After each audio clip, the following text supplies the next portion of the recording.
Hi boys and girls, welcome to Mrs. Dulzig's classroom workshop. Today we're going to be talking about living versus non-living. Okay? So living things need food, air, water, space to move, a home, or a habitat. These are the things that living things need. Okay? When scientists are trying to decide if something is living or non-living, they will ask themselves these questions. Is it living? Does it eat? Does it grow? Does it move?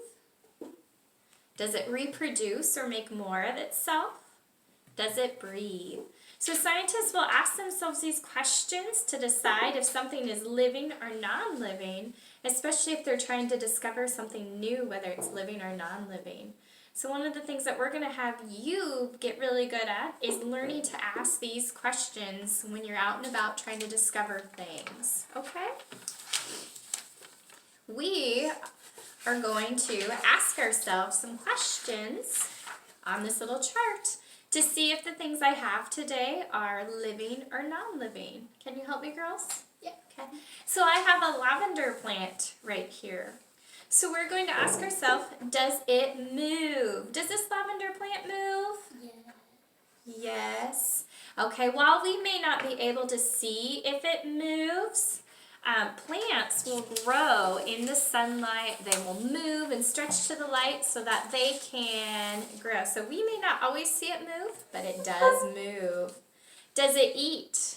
Do we have to feed this plant to make it grow? Yes. Yes. What did we put inside there, Anna, to help it? What is this brown stuff down in here that we give it? Dirt. What's another name for the dirt? Soil. Do you know what, Chloe? Soil. Soil. So yes, it does eat. Does it grow? Yes, it's growing. And we just talked about whether it moved. Does it reproduce? Can it make more of itself? Yes. Yes, if we were to plant these. And does it breathe? Yes, it's breathing all those things. So what would we say? Is our lavender plant living or non-living? What would we say? Living. Living. Good. All right. What about my friend Buzz here? Okay. Does Buzz eat? Does Buzz eat? No. Does he grow? No. No. Does he move? Sometimes. So, does he move on his own, or does it require us to move him? It requires us, so we would say no, he does not move. Does it reproduce or make more of himself? No. Does it breathe?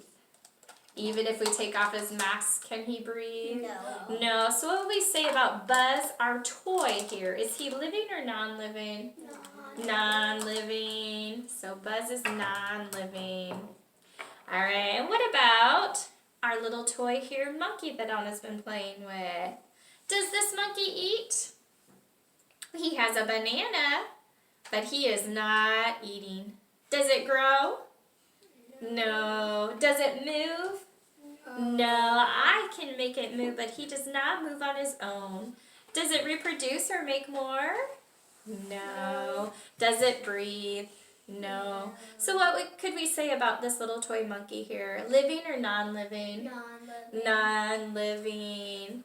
All right, I'm going to see. Chloe, do you think you could go for a walk and find an example of something that is living? And when you're out and about, Chloe, I'm going to give you this checklist here, and it's going to ask you these questions. If it moves, if it grows, if it can breathe, if it can make more of itself, and if it needs food and water to live. So I want you to, while you're out and about, look at this checklist here and see if you can find something that's living. All right, so we're going to send Chloe.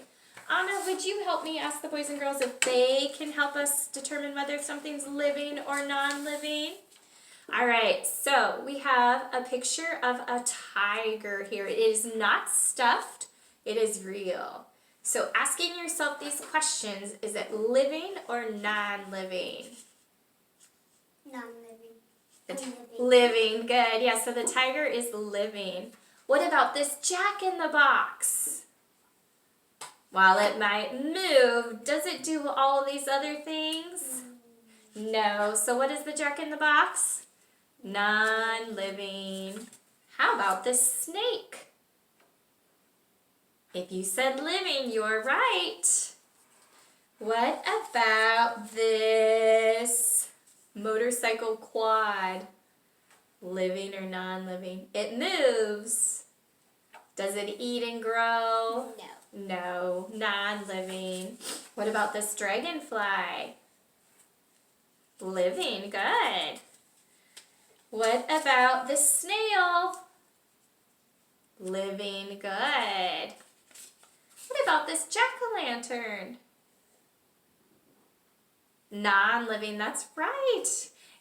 It at one time it was living, but now it has been cut and cut apart, so it is non-living now, okay? What about this turtle? Living, good. All right, what about this American Girl doll? Non-living. Good. So one thing I'm going to encourage you to do is to go for a walk around your house and look for things that are living, non-living, and then decide if it follows all these things for living. While you're outside, do the same thing. And then I'd like you to draw about what you found and see what are the characteristics that make it living or non-living. Let's see if Chloe's found anything. Chloe, have you found anything on your walk? Could you come back? Yeah.